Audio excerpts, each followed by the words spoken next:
दोस्तों, आप सभी का अमेजिंग ज्ञान पॉइंट पर हार्दिक स्वागत है। आज के वीडियो में हम भारत के प्रधानमंत्री से संबंधित टॉप 35 क्वेश्चंस को कवर करेंगे। साथियों, वीडियो के सभी क्वेश्चंस इंपॉर्टेंट और सिलेक्टेड हैं और सभी क्वेश्चंस को मैंने आप सभी को बहुत ही अच्छे से एक्सप्लेन करके समझाया है। तो दोस्तों, वीडियो को शुरू से अंत तक देखिएगा। चलिए आज के वीडियो को हम सभी अपने पहले क्वेश्चन से स्टार्ट करते हैं। दोस्तों, वीडियो में हमारा फर्स्ट क्वेश्चन है, संघीय मंत्रिपरिषद का अध्यक्ष कौन होता है।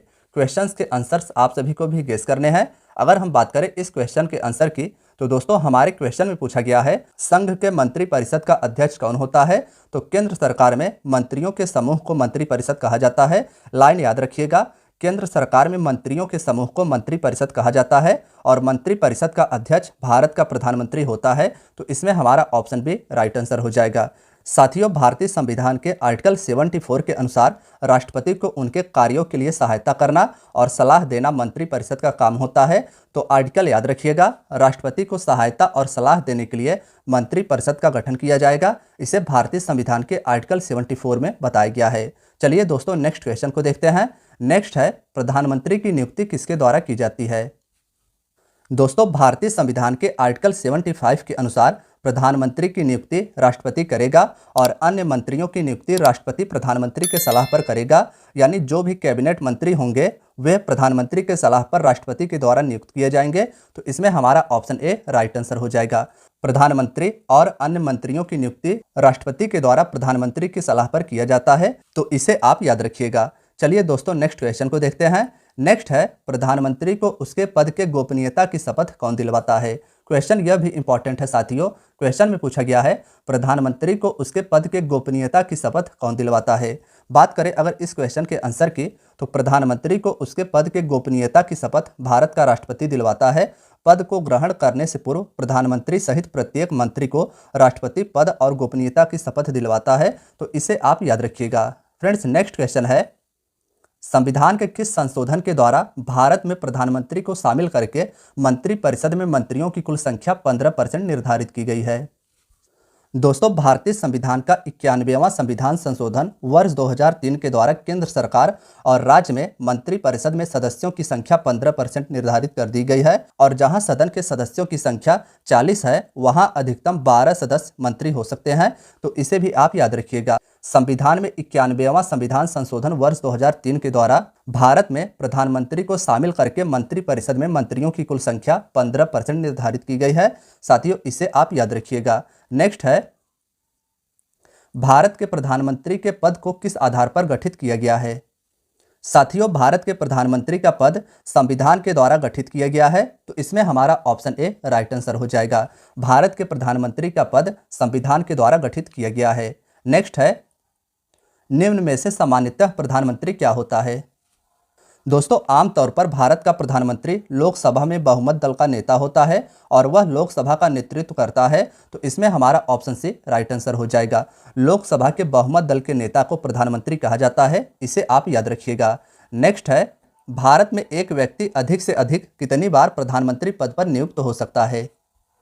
साथियों, भारत में एक व्यक्ति अधिक से अधिक कितनी भी बार प्रधानमंत्री पद पर नियुक्त हो सकता है। भारत के जो पहले प्रधानमंत्री पंडित जवाहरलाल नेहरू जी थे, वे 1947 से लेकर 1964 तक लगभग 17 साल भारत के प्रधानमंत्री रहे थे, जो अभी तक सर्वाधिक है। यानी अभी तक उनसे ज़्यादा समय तक कोई भी प्रधानमंत्री नहीं रह सका है। तो इसमें हमारा ऑप्शन डी राइट आंसर हो जाएगा। भारत में एक व्यक्ति अधिक से अधिक कितनी ही बार प्रधानमंत्री पद पर नियुक्त हो सकता है। इसे आप याद रखिएगा। साथियों, अब हमारा अगला क्वेश्चन है, संघीय मंत्रिमंडल के बैठक की अध्यक्षता कौन करता है। दोस्तों, संघीय मंत्रिमंडल या केंद्रीय मंत्रिपरिषद का प्रमुख प्रधानमंत्री होता है और यही इसकी अध्यक्षता भी करता है। यानी मंत्रिमंडल के बैठक की अध्यक्षता भारत का प्रधानमंत्री करता है। तो इसमें हमारा ऑप्शन डी राइट आंसर हो जाएगा। संघीय मंत्रिमंडल के बैठक की अध्यक्षता प्रधानमंत्री करता है। नेक्स्ट है, भारत के प्रधानमंत्री पद के लिए उम्मीदवार की कम से कम कितनी आयु होनी चाहिए। साथियों, भारत के प्रधानमंत्री पद के उम्मीदवार के लिए कम से कम उम्र सीमा 25 वर्ष निर्धारित की गई है। तो इसमें हमारा ऑप्शन ए राइट आंसर हो जाएगा। भारत में मतदान करने की उम्र सीमा 18 वर्ष निर्धारित की गई है। यानी आप 18 वर्ष के बाद मतदान कर सकते हैं। ग्राम प्रधान बनने की न्यूनतम सीमा 21 वर्ष निर्धारित की गई है। भारत का प्रधानमंत्री बनने की न्यूनतम सीमा 25 वर्ष निर्धारित की गई है। भारत का राष्ट्रपति और उपराष्ट्रपति बनने की न्यूनतम सीमा 35 वर्ष निर्धारित की गई है, तो इसे भी आप याद रखिएगा। चलिए दोस्तों नेक्स्ट क्वेश्चन को देखते हैं। संसदीय शासन प्रणाली में वास्तविक कार्यपालिका शक्ति किसमें निहित होती है? साथियों, संसदीय शासन प्रणाली में वास्तविक कार्यपालिका शक्ति प्रधानमंत्री में निहित होती है, तो इसमें हमारा ऑप्शन बी राइट आंसर हो जाएगा। साथियों, संसदीय शासन प्रणाली में वास्तविक कार्यपालिका शक्ति प्रधानमंत्री में निहित होती है और संसदीय शासन प्रणाली सर्वप्रथम ब्रिटेन देश में विकसित हुई थी, तो इसे भी आप याद रखिएगा। नेक्स्ट है, प्रधानमंत्री का कार्यकाल कितने वर्षों का होता है? दोस्तों, प्रधानमंत्री का कार्यकाल लोकसभा में बहुमत के समर्थन पर निर्भर करता है। अगर प्रधानमंत्री को लगातार 5 वर्ष तक लोकसभा में बहुमत का समर्थन है तो उनका कार्यकाल 5 वर्ष का होता है। इसमें हमारा ऑप्शन बी राइट आंसर हो जाएगा। प्रधानमंत्री का कार्यकाल 5 वर्षों का अमूमन होता है, तो इसे आप याद रखिएगा। साथियों, अब हमारा अगला क्वेश्चन है, लोकसभा में अविश्वास प्रस्ताव पारित हो जाने पर या बहुमत खो देने पर किसे अपना इस्तीफा देना होता है? लोकसभा में अविश्वास प्रस्ताव पारित हो जाने पर या बहुमत खो देने पर प्रधानमंत्री को अपना इस्तीफा देना होता है और प्रधानमंत्री का इस्तीफा संपूर्ण मंत्रिमंडल का इस्तीफा माना जाएगा। तो साथियों, इसमें हमारा ऑप्शन ए राइट आंसर हो जाएगा।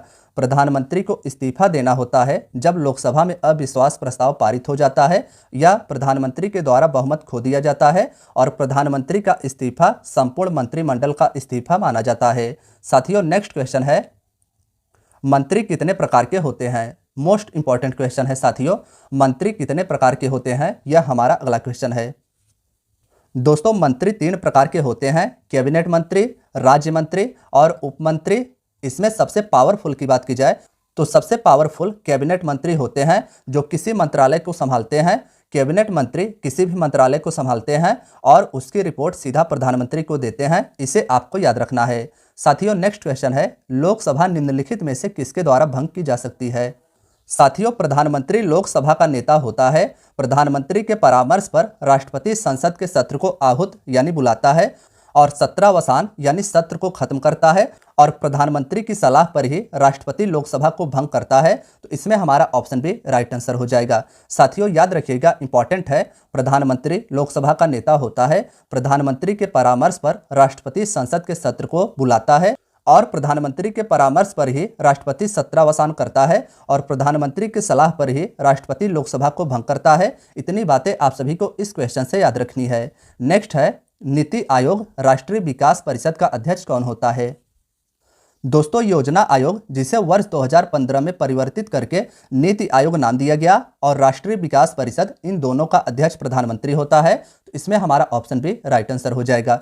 नीति आयोग का अध्यक्ष प्रधानमंत्री होता है। राष्ट्रीय विकास परिषद, यह भी इंपॉर्टेंट है, इसका भी अध्यक्ष प्रधानमंत्री होता है, इसे आप याद रखिएगा। साथियों, नेक्स्ट क्वेश्चन है हमारा, संघ लोक सेवा आयोग के अध्यक्ष, वित्त आयोग के अध्यक्ष की नियुक्ति किसके द्वारा की जाती है?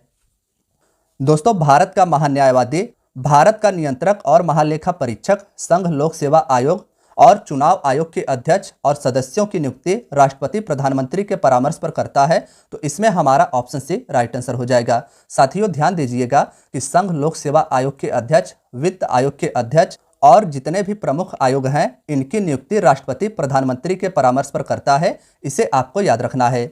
नेक्स्ट है, जवाहरलाल नेहरू के निधन के पश्चात किसने प्रधानमंत्री पद ग्रहण किया था? दोस्तों, जवाहरलाल नेहरू जी, जो भारत के पहले प्रधानमंत्री थे, उनकी मृत्यु के उपरांत वर्ष 1964 में गुलजारी लाल नंदा भारत के कार्यवाहक प्रधानमंत्री बने थे, तो इसमें हमारा ऑप्शन सी राइट आंसर हो जाएगा। जवाहरलाल नेहरू जी की मृत्यु वर्ष 1964 में हुई थी, जो भारत के प्रथम प्रधानमंत्री थे। इनके बाद कार्यवाहक प्रधानमंत्री के रूप में पद ग्रहण गुलजारी लाल नंदा के द्वारा किया गया था। नेक्स्ट है, भारत के प्रथम उप प्रधानमंत्री कौन थे? साथियों, भारतीय संविधान में उप प्रधानमंत्री के पद का उल्लेख नहीं किया गया है। याद रखिएगा कि भारत के संविधान में उप प्रधानमंत्री के पद का उल्लेख नहीं किया गया है और भारत के प्रथम उप प्रधानमंत्री सरदार वल्लभ भाई पटेल थे, तो इसमें हमारा ऑप्शन डी राइट आंसर हो जाएगा। भारत के प्रथम उप प्रधानमंत्री सरदार वल्लभ भाई पटेल जी थे और भारत के प्रथम गृह मंत्री भी सरदार वल्लभ भाई पटेल जी ही थे। नेक्स्ट है, भारत के किस प्रधानमंत्री के द्वारा जय जवान जय किसान का नारा दिया गया था? साथियों, भारत के तीसरे प्रधानमंत्री लाल बहादुर शास्त्री जी थे, जिनका कार्यकाल वर्ष 1964 से लेकर वर्ष 1966 के मध्य रहा था। इन्हीं के द्वारा जय जवान जय किसान का नारा दिया गया था। तो इसमें हमारा ऑप्शन बी राइट आंसर हो जाएगा। इन्हीं के समय भारत और पाकिस्तान के मध्य 1965 में युद्ध हुआ था, जिसमें भारत की जीत हुई और 1966 में इसी युद्ध से रिलेटेड समझौते के लिए लाल बहादुर शास्त्री जी ताशकंद गए हुए थे, जहां उनकी संदिग्ध परिस्थितियों में मृत्यु हो गई थी। लाल बहादुर शास्त्री जी की मृत्यु वर्ष 1966 में ताशकंद समझौते के तहत हुई थी। इसे भी आपको याद रखना है। नेक्स्ट है, भारत की पहली महिला प्रधानमंत्री कौन थी? साथियों, भारत की पहली महिला प्रधानमंत्री श्रीमती इंदिरा गांधी जी थी, जो भारत की प्रधानमंत्री वर्ष 1966 में बनी और ये पद धारण करते समय राज्यसभा की सदस्य थी। तो इसमें हमारा ऑप्शन ए राइट आंसर हो जाएगा। भारत की प्रथम महिला प्रधानमंत्री इंदिरा गांधी जी थी और इन्होंने पद धारण राज्यसभा के सदस्य के रूप में किया था। नेक्स्ट है, प्रधानमंत्री पद से त्यागपत्र देने वाले प्रथम प्रधानमंत्री कौन थे? दोस्तों, पहले प्रधानमंत्री जिनके द्वारा प्रधानमंत्री पद से इस्तीफा दिया गया था वे थे मोरारजी देसाई। मोरारजी देसाई प्रथम गैर कांग्रेसी प्रधानमंत्री भी रहे थे और भारत के सबसे बुजुर्ग प्रधानमंत्री रहने का भी रिकॉर्ड इन्हीं के नाम है। तो इसमें हमारा ऑप्शन ए राइट आंसर हो जाएगा। तो दोस्तों, इस क्वेश्चन से आप सभी ने 3 क्वेश्चंस को याद किया। भारत के प्रथम प्रधानमंत्री जिनके द्वारा प्रधानमंत्री पद से त्यागपत्र दिया गया था और प्रथम गैर कांग्रेसी प्रधानमंत्री और भारत के सबसे बुजुर्ग प्रधानमंत्री मोरारजी देसाई रहे थे। इसे आपको याद रखना है। साथियों, नेक्स्ट क्वेश्चन है, भारत के ऐसे कौन प्रधानमंत्री थे जिन्होंने कभी लोकसभा का सामना नहीं किया? दोस्तों, चौधरी चरण सिंह भारत के ऐसे प्रधानमंत्री थे जो कभी लोकसभा में उपस्थित नहीं हुए थे। तो इसमें हमारा ऑप्शन ए राइट आंसर हो जाएगा।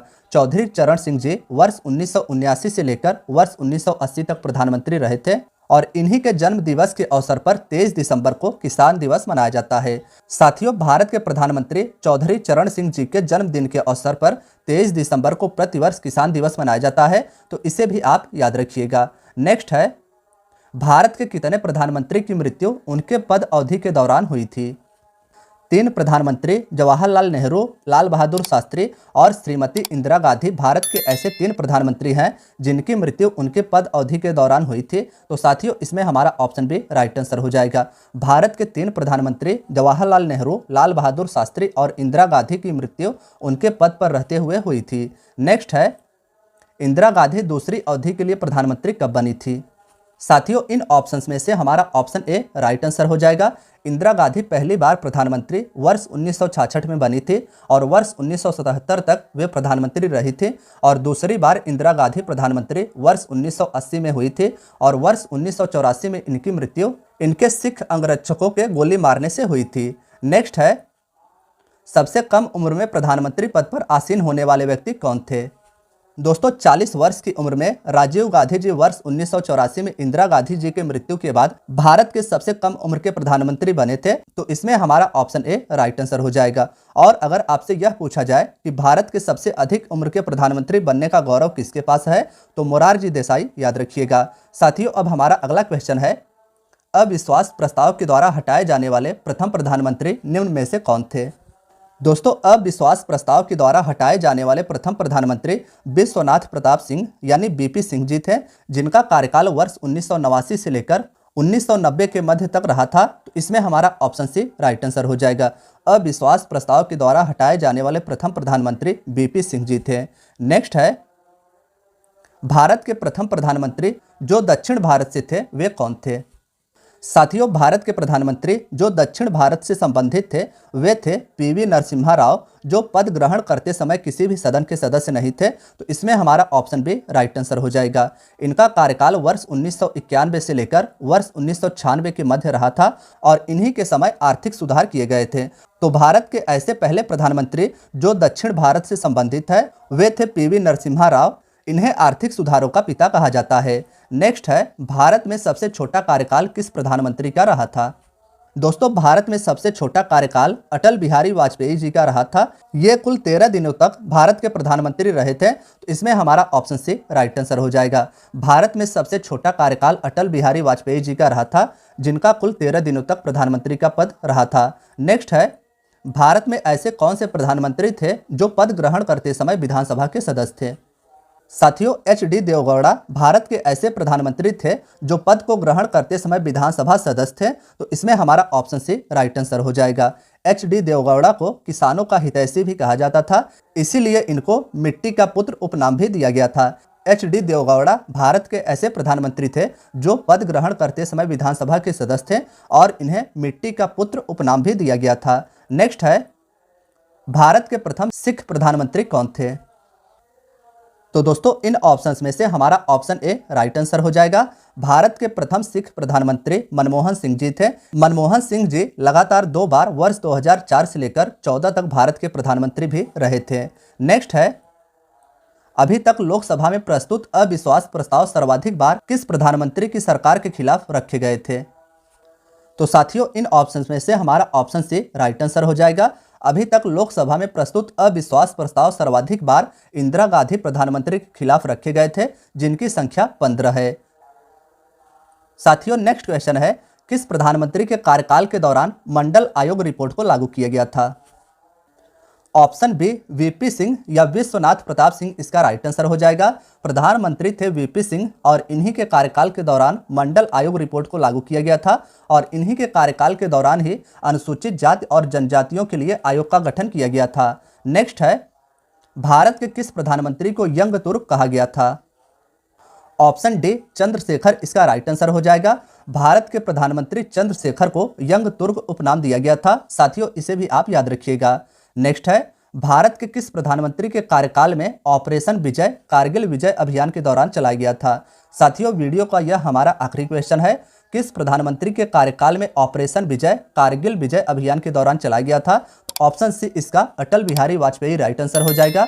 भारत के प्रधानमंत्री अटल बिहारी वाजपेयी थे जब 1999 में भारत सरकार के द्वारा पाकिस्तान के खिलाफ ऑपरेशन विजय चलाकर जम्मू कश्मीर में स्थित कारगिल को जीता गया था। तो साथियों इस आखिरी क्वेश्चन को भी आप याद रखिएगा।